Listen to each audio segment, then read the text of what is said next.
Чи яах гэж тэгж хэлж байгаа Юуг?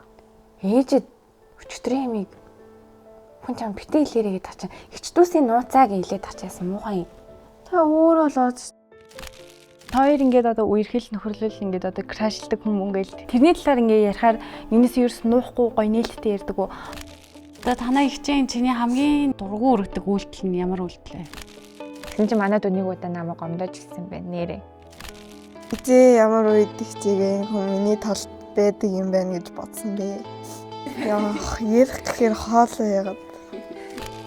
Хизээ ямар үед дүүтэй гэдгээ мэдэрч нулимс унагсан бэ нэ. Нэг том асуудал гарч исэн юм аа манай гэр. Манайд болохоор тэр үед ирдэг шүү дээ. Нанигийн хийсүүгэн төрс орохгүй бол гомдоод дараа нь аргатах гэж бөө юм болтыг ингээд. Дөө хоёрын хувьд хамгийн их маргалддаг үйл ойлголцдог асуудал юун дээр гардаг вэ? Дүүгийнхаа төлөө амьдарч байгаа гэж би боддог байхгүй. Миний дүү байхгүй бол би өдөө зэрэгтэй ингэж бас явж